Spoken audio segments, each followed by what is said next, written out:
तो यहाँ पर 1-1.5-2 घंटे में हाथों हाथ कैप्टन साहब की इतनी प्रक्रिया इतनी वो है कि 2 घंटे में पूरा एनालिसिस करके आपको बता देंगे कि आप कितने पानी में हो। ठीक है, तो एक जो आज का जो रिटर्न एग्जाम का पेपर कराने का उद्देश्य केवल टच में रखे रहना है। ठीक है, अगर हम टच में नहीं रहेंगे कि जब सोचेंगे तभी होगा, तो थोड़ा सा इससे क्या होगा, बहुत फ़ायदा मिलता है मुझे भी। अब मैं इतने क्वेश्चन को, ये किताबों को ढूंढूंगा, ये इसमें से कभी नेट में से ढूंढूंगा, ये क्वेश्चन देता हूँ इस बार, ये पिछले महीने में दिया था, ये वो किया था, इसके ऑप्शन, ये 4 ऑप्शन है, इनका क्या क्या है, ये सही बैठ रहे नहीं बैठ रहे, सारी चीज़ें ढूंढनी पड़ती है। ये मुझे भी हेल्प करती हैं और आप लोगों को भी संडे को 1-2 घंटा बैठेंगे तो आप लोग को भी टच में रहेंगे इन कंपेरिजन टू जो अदर बच्चे हैं जो उस हिसाब से नहीं कर रहे। ठीक है जी सर। तो पहला क्वेश्चन आपका है 40 का 30% कितना होता है। ये नॉर्मल है, 40 का 30%, 7 मतलब 100, उसको आप करेंगे तो 100% आपका क्या आ जाएगा, कितना आएगा, 12%। सबका 12% आया है, कोई ऐसा बच्चा तो जिसको नहीं आया है, ऐसा बताइए। सही है, तुम्हारे पास कॉपी है यार। आपका ऑप्शन नंबर बी 40 का 30% होगा, ऑप्शन नंबर बी 12% इसका सही आंसर है। सही है, क्या सिंपली क्या करना है, 40 का कितना प्रतिशत बटे 100 मतलब प्रतिशत। ठीक है, 0 से 0 काट दो, 0 से 0 काट दो, 4 गुणा जो हो गया 12। ठीक है, option number B, option number B 12। ठीक है, ओके चलिए दूसरा क्वेश्चन है, मधुमेह रोग किसकी कमी से होता है, जो वो होता है डायबिटीज बोलते हैं इसको इंग्लिश में। ठीक है, डायबिटीज किसकी, हमारे शरीर में ऐसा कौन सी चीज़ की कमी हो जाती है कि हमें डायबिटीज हो जाता है।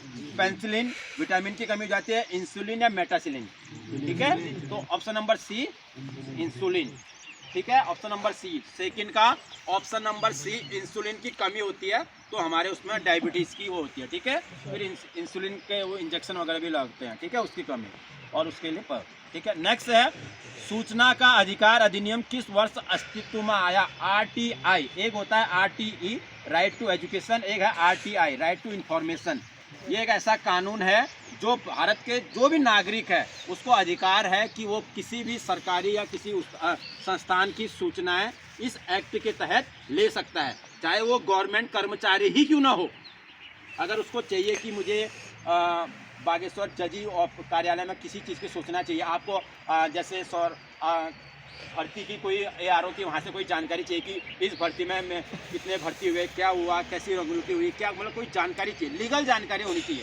ऐसा नहीं कि आप अननेसेसरी कोई भी इन्फॉर्मेशन नहीं मांग सकते, आपके पास लीगल इन्फॉर्मेशन होनी चाहिए आपको कि क्या है। जैसे आप मांग सकते हैं कि पूरे ऑल ओवर उत्तराखंड में कितने बच्चे अग्निवीर में फॉर्म भरे, कितनों के पास EWS सर्टिफिकेट है, कितने रिलेशन वाले हैं।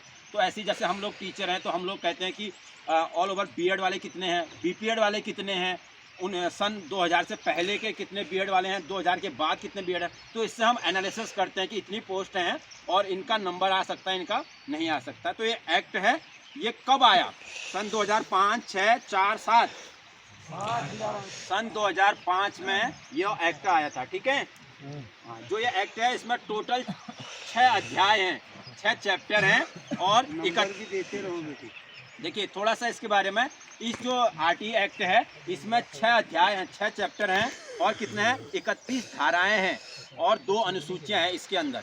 अब वो उसके अंदर जो डिटेल में इसके बारे में पता लगेगा उसको देख। ठीक है, option number A is a correct. Next है, गौ का दूध में पीलापन का कारण। आप क्या बोला, एक नंबर का है ना सर। हाँ देख लीजिए, डिपेंड पर क्वेश्चन एक नंबर का है। ठीक है, हाँ गौ दूध में पीलापन का कारण है। देखिए दूध में जैसे गाय का दूध थोड़ा सा पीला इन कंपेरिजन टू अदर, चाहे हम भैंस का ले अदर को ना। ठीक है, तो उसमें पीलापन का कारण क्या है वो रिबुलोज है, लैक्टिक एसिड है, कैरोटीन है या पैक्टिन है। कैरोटीन नाम का एक प्रोटीन होता है। ठीक है, वो इसमें होता है, इसके कारण जो गाय का दूध होता है वो पीला होता है। ठीक है, ऑप्शन नंबर सी। नेक्स्ट है, एक 250 मीटर लंबी ट्रेन एक खंबे को 12 सेकंड में पार करती है। ठीक है, 250 मीटर इसकी लंबाई, दूरी समझिए इसको। तो ट्रेन की स्पीड याद कीजिए, कितना आएगा, 4 किलोमीटर। सबका आ गया, क्या लगाया, चाल बराबर दूरी बटे समय। हाँ, तो यहाँ पर निकालना है हमें क्या, स्पीड वहाँ प्रति घंटे में दे रखे हो, उसमें क्या करेंगे 18। तो पहले तो आपको पता है चाल बराबर दूरी बचते समय,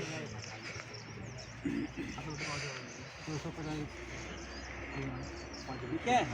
अब इसमें हमें क्या निकालनी है, ट्रेन की स्पीड, चाल ही निकालनी है, ठीक है। दूरी क्या देर की है 250, ठीक है। समय क्या है 12 सेकेंड। अब क्या करेंगे, वो उसमें है, उसमें क्या करेंगे 18/5, ठीक है। जैसे सपोज दैट ऐसे करेंगे 18/5। अब ये यहाँ चले जाएगा, ये यहाँ चले जाएगा, ठीक है। ऐसे होता है, ठीक है। 250 × 18/12 × 5, ठीक है। अब इनको काट लीजिए, 5 से इसको काटेंगे तो ये कितना आएगा 50 बार, ठीक है। और इसको 18, 2 से 1 25, तो 25 × 3 बराबर 75 किलोमीटर, सॉरी, ठीक है, किलोमीटर प्रति घंटे की स्पीड इसकी हो जाएगी, ठीक है। इसमें वही देखना है भाई, ये याद रहेगा। इसी के हिसाब से दूरी निकालेंगे, दूरी वहाँ चले जाएगा तो समय। ऑप्शन नंबर बी 75 किलोमीटर प्रति घंटे की चाल से। नेक्स्ट है राष्ट्रपति भवन का डिजाइन। जो हमारा राष्ट्रपति भवन है, राष्ट्रपति देश का प्रथम नागरिक कहलाता है, और अभी वर्तमान में जो राष्ट्रपति हैं द्रौपदी मुर्मू, ठीक है, देश की 15वीं राष्ट्रपति, ठीक है, ठीक है। तो उनका जो राष्ट्रपति भवन है उसका डिजाइन किसने किया, ठीक है। एडवर्ड स्टोन, ले कार्बूज, एडविन लुटियंस, तरुण दत्त ने, एडविन लुटियंस, ठीक है, हाँ। तो राष्ट्रपति भवन का जो डिजाइन किया था एडविन लुटियंस ने किया था। Option number C is the correct answer. चलिए नेक्स्ट है क्वेश्चन नंबर 7। राज्यसभा एक डैश है, अस्थायी निकाय है, स्थायी निकाय है, प्रधानमंत्री नेतृत्व वाला सदन है, या बिना स्पीकर वाला सदन है। परमानेंट सदन है, परमानेंट हाउस है ये कभी भंग नहीं होती। आपको सर ने भी बताया है कई बार कि ये जो हमारा जो संसद है उसके 2 सदन, लोकसभा और राज्यसभा। तो राज्यसभा क्या है स्थायी, permanent house. Option number B, जिसका भी ऑप्शन नंबर बी है उसको टिक कर लें, ठीक है। नेक्स्ट है जापान की संसद का नाम। जो भी पार्लियामेंट है, हर देश के संसद का अलग अलग नाम होते हैं, ठीक है। किसी का ड्यूमा है, किसी का जातीय संसद है, किसी की पार्लियामेंट है, किसी का कांग्रेस है, किसी का वो है। तो ऐसी जो जापान है जिसकी राजधानी टोक्यो है, ठीक है, उसका संसद का नाम है Diet, Senate, Bundestag, Congress, Diet. Option number A. तो ऐसे आपको क्या करना है, एक जो मेन कंट्री है वर्ल्ड में उनके संसदों के नाम याद करने हैं, हो सकता है कभी आ जाए, ठीक है। हाँ, नेक्स्ट क्वेश्चन नंबर 9, रीजनिंग की तरफ बढ़ते हैं। यहाँ पे दिया गया है 2 अनुपात 12 समानुपात 3 अनुपात व्हाट, क्वेश्चन मार्क, ठीक है। ये क्वेश्चन है 2 अनुपात 12 समानुपात 3 अनुपात क्या आएगा, ठीक है। अगर 2 का संबंध 12 से है तो 3 का संबंध किससे होगा, कहने का मतलब एक जनरल उसमें बताएंगे, ठीक है। तो ऐसा क्या कर रहे हैं 2 को कि ये 12 हो जाए। तो जो फॉर्मूला हम 2 को 12 करने में करेंगे वैसे 3 को करेंगे। तो क्या कर रहे हैं, 2 ×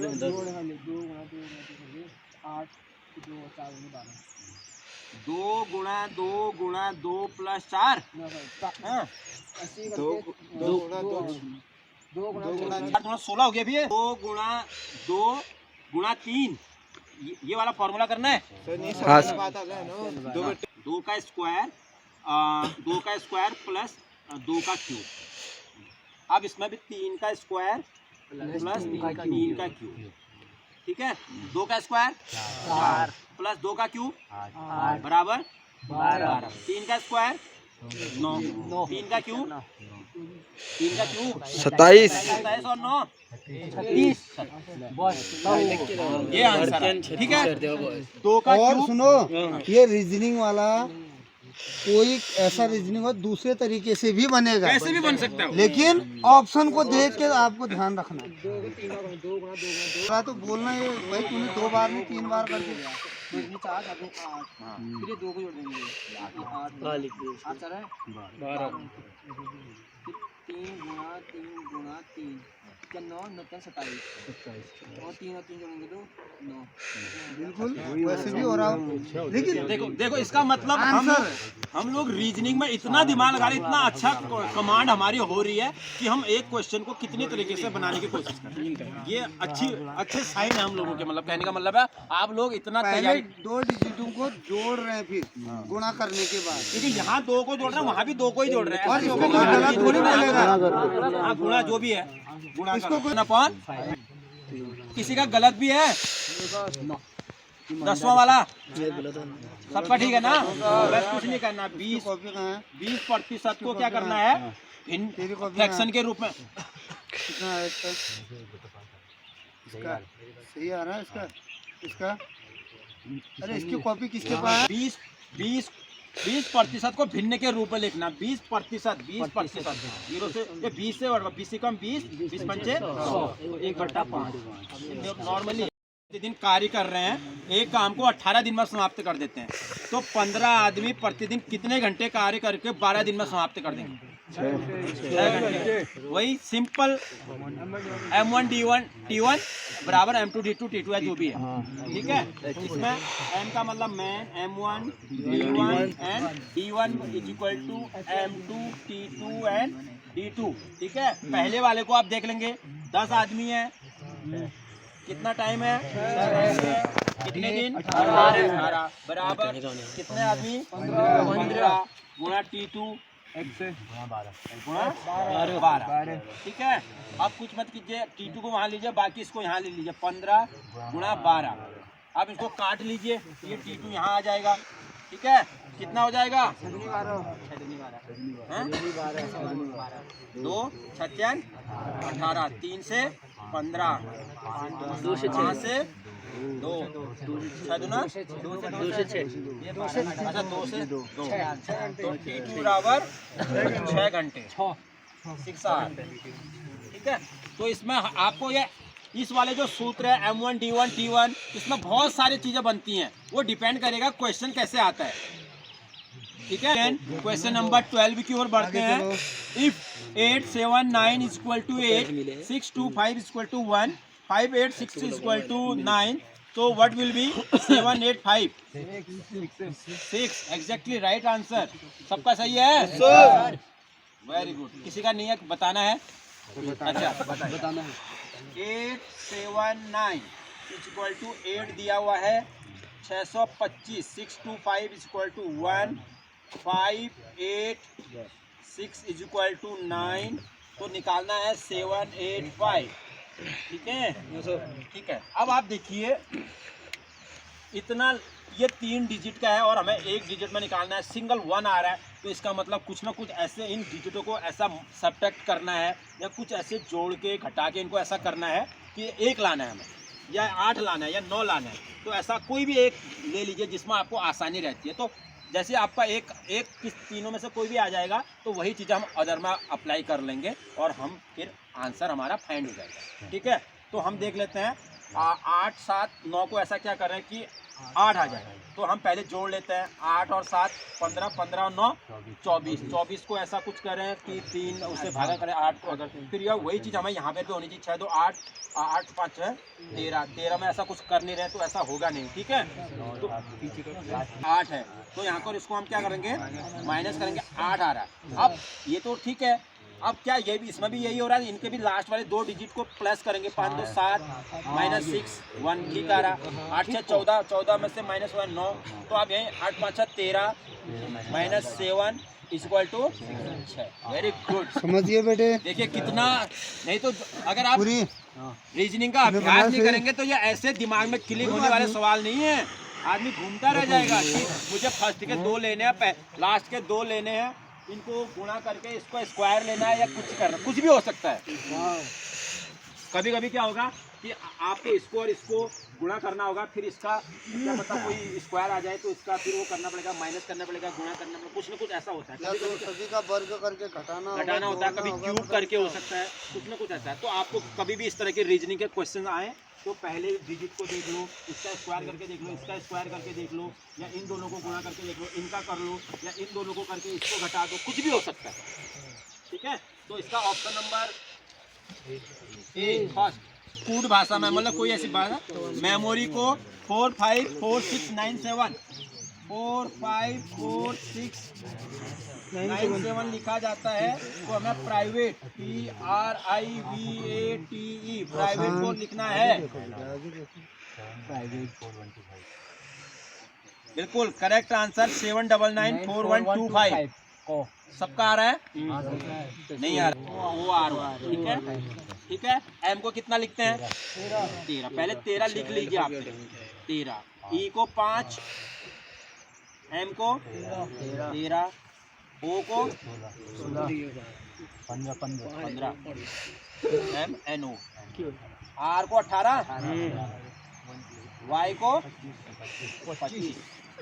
ठीक है। अब हमारे पास ये संख्याएं आ गई हैं 13, 5, 13, 15, 18, 25। अब आप इससे मैच करवाइए कि ये 4 है, ये 5 है, ये 4 है, ये 6 है। ठीक है, पहला 4, अब ये 13 है, ये 4 कैसे आएगा? जहाँ पर 2 डिजिट है उनको जोड़ना है, बाकी जो सिंगल डिजिट में है उसको एज इट इज छोड़ देना है। 3 का 4, 5 है, ये भी 5 है, इसका मतलब सिंगल डिजिट वाले को वैसे ही रखना है। फिर ये 13 है, इसको 4 जोड़ देना है, प्लस कर देना है। ये 15 है, इसको 6 कर देंगे। ये 18 है, इसको 9 कर देंगे। ये 25 है, 7 कर देंगे। तो क्या इससे मैच खा रहा है? बिल्कुल। तो सेम आप प्राइवेट में कर लेंगे, तो प्राइवेट निकालना है। पी को कितना लिखेंगे? 16। हाँ 16। ठीक है, 16 लिख लेंगे। आर को 18, आई को नहीं 9। उसके बाद बी को 22, 1, टी को 8, 20 और ई को 5। ठीक है, तो अब ये होगा। अब जो 2 वाले हैं उसको जोड़ दिए। 6 के 7, 8 है 9, 4, 1, 2, 5। तो ये 7, 9, 9, 1, 4, 1, 2, 5 कौन से ऑप्शन में है? हाँ बिल्कुल, ये कर। थोड़ा लेंदी प्रोसेस है। समझ गया।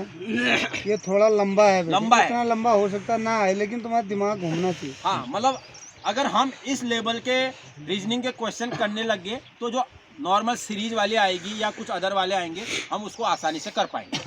ठीक है, ये केवल हम अपने माइंड को खोलने के लिए, एक्टिव रखने के लिए कि हाँ अगर हम इतनी डिफिकल्टीज वाले टाइप के कर सकते हैं। कितने लोगों का सही था ये वाला? हाथ खड़ा करो। मतलब बहुत कम लोगों का था, 3-4 ही हैं। और 4 भी हैं, बहुत हैं। बिना वो ज़्यादा प्रैक्टिस नहीं करके 4 भी से बहुत बढ़िया है।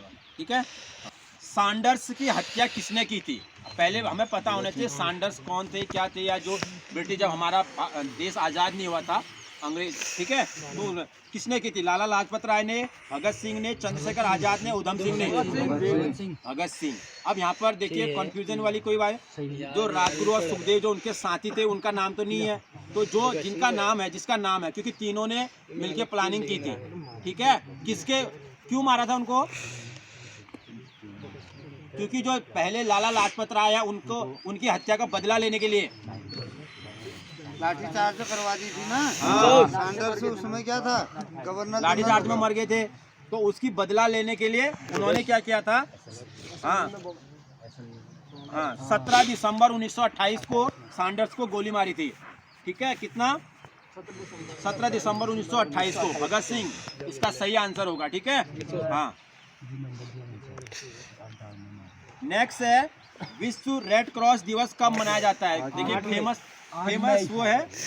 ठीक है, हाँ, एक ऑर्गेनाइजेशन है, संस्था है। ठीक है, जिसकी स्थापना 1863 में जेनेवा शहर में हुई थी। हेडक्वार्टर कहाँ है? जेनेवा, स्विट्जरलैंड, हेडक्वार्टर, मुख्यालय। ठीक है, 1863 में। उसका मुख्य उद्देश्य क्या है रेड क्रॉस का? अंतरिक्ष में जाने वाले प्रथम व्यक्ति यूरी गागरिन।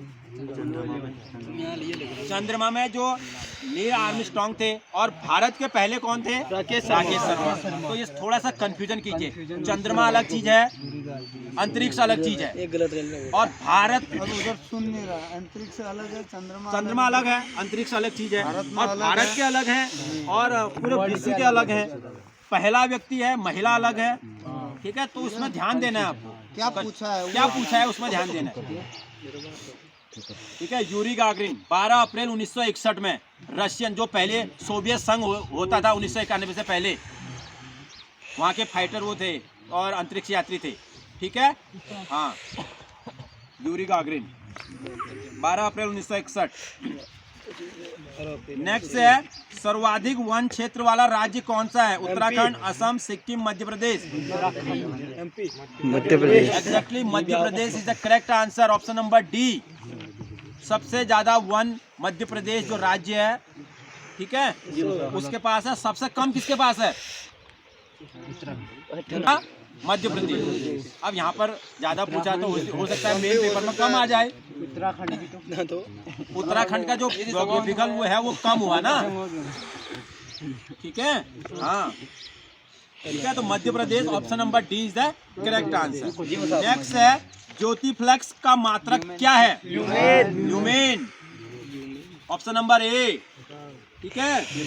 नेक्स्ट है, राष्ट्रपति राज्यसभा में कितने सदस्य मनोनीत कर सकता है? 12 सदस्य मनोनीत कर सकता है। टोटल राज्यसभा सदस्यों की संख्या कितनी होती है? 250, 250, ठीक है। वर्तमान में कितने हैं? 245। बिल्कुल, बहुत अच्छा, वेरी गुड, बिल्कुल अपडेटेड हैं आप सब लोग, गुड। चलिए एक फिर क्वेश्चन हम मैथ्स का ले लेते हैं। एक कार 108 किलोमीटर प्रति घंटे की गति से चल रही है, तो 15 सेकंड में वो कितनी दूरी तय करेगी? 450। सबका सही होगा। Yes sir. पर कुल कितने महासागर हैं? ओशियन, यहाँ पर कई बच्चे कॉन्टिनेंट और ओशियन में भी थोड़ा सा कंफ्यूजन कर जाते हैं, महासागर या महाद्वीप, ठीक है। तो यहाँ पर महाद्वीप नहीं पूछा है, महासागर। 5, ठीक है, 5 आंसर, ठीक है। ऑप्शन नंबर बी, सबसे बड़ा पैसिफिक ओशियन, ठीक है। सबसे बड़ा भी पता होना चाहिए। प्रशांत महासागर। प्रशांत महासागर ही नहीं, सबसे गहरा भी वही। चलिए नेक्स्ट क्वेश्चन पढ़ते हैं। अगेन ये रीजनिंग का क्वेश्चन आ गया। हाँ, 2, 3, 4, 81 समानुपात 143, 64। सबका सही है, कोई दिक्कत तो नहीं है। टोटल करके क्या कह रहा है? 4, 3 बराबर क्या? अब ये 2, 3, 4 को क्या करें कि 81 आ जाए? पहले जोड़ लेते हैं। 2, 3 तो 5, 5 4 9 को ऐसा क्या करें? स्क्वायर। क्या इसको लगा के भी वही हो रहा है? ऑप्शन में आ रहा है। 4 का 5, 5 3 8 का स्क्वायर 64। कौन सा देश हजारों झीलों की भूमि, लैंड ऑफ लेक्स? फिनलैंड, ठीक है। यूरोपियन कंट्री है और उसकी जो कैपिटल है हेलसिंकी। हो सकता है कोई देश की कैपिटल पूछे तो हमें हर प्रकार से पता होना चाहिए, जो जनरल हो, ठीक है, ठीक है। तो जो फिनलैंड की जो राजधानी है हेलसिंकी, थोड़ा सा प्रोनाउंसिएशन में ना, जो हमारी नाक है उससे प्रोनाउंसिएशन करना पड़ता है, हेलसिंकी, ठीक है, हेलसिंकी। ओके, भारत तो है नहीं, नॉर्वे। अब यहाँ स्वीडन, स्टॉकहोम, स्वीडन की राजधानी स्टॉकहोम होगी, ठीक है। जीएसटी पंजीकरण में कुल कितने अंक होते हैं? जैसे हमारा आधार है, मोबाइल नंबर है, पैन कार्ड है, तो हर एक का। तो जीएसटी आजकल आपको पता है गुड एंड सर्विस टैक्स, ठीक है। कब इम्प्लीमेंट हुआ था? 1 जुलाई 2017 को जीएसटी लागू हुआ था, ठीक है, ठीक है। तो जीएसटी जो भी व्यापारी है, जो भी हम लोग बिजनेस करते हैं, जिस प्रकार का टैक्स देते हैं, एक प्रकार का टैक्स है, ठीक है। ये 1 जुलाई 2017 को लागू हुआ था। और इसमें जो अगर आपका रजिस्ट्रेशन नंबर मिलेगा, आप कोई एंटरप्रेन्योर है, कोई बिजनेस वो करते हैं, तो उसमें आपको कितने अंक का मिलेगा? 15 अंक का मिलेगा, ठीक है। जैसे आपका आधार में 12 अंक होते हैं, मोबाइल नंबर में 10 अंक होते हैं, ऐसे जीएसटी पंजीकरण में 15 अंक होते हैं, ठीक है, ठीक है। Option number D is the correct answer. तो ये आज के संडे का ओवरव्यू था। How was your question paper? कैसा था आप लोग का? बहुत बढ़िया, कुछ ना कुछ नया सीखने को, नया वो करने को मिला। हाँ, चलिए ठीक है, दैट्स ऑल फॉर टुडे। और फिर अगले संडे को और डेली सर कैप्टन साहब 2:30 बजे से आपको जो भी बच्चे पढ़ना चाहते हैं, सर के पास जो क्वेश्चन बैंक का संग्रह है विगत इतने सालों का, वो आपके साथ शेयर करेंगे, सारी चीजें बता रहे हैं। 50 क्लास भी आप ज्वाइन कीजिए, सारे सर डेली पढ़ा रहे हैं और संडे को फिर हम ऐसे हार्ड टेस्ट को आप लोग का प्रिंट आउट करके आप लोग का एग्जाम लेंगे और जो एग्जाम होने वाला है अग्निवीर में, ठीक है गढ़िया जी, गढ़िया जी अब पहले एग्जाम होने वाला है ना, उसके साथ फिजिकल की भी तैयारी कर रहे हैं और रिटर्न की भी तैयारी कर रहे हैं। तो आराम से आप लोग जैसे ही रिटर्न एग्जाम क्वालिफाई, फिजिकल तो आप हवा में निकाल देंगे इस बार, क्योंकि इस बार उतने लोग 300-300 400 नहीं दौड़ेंगे, उतनी भीड़ नहीं होगी, ठीक है। बट दौड़ना तो 1600 मीटर ही है, पूरा दौड़ना है, ठीक है।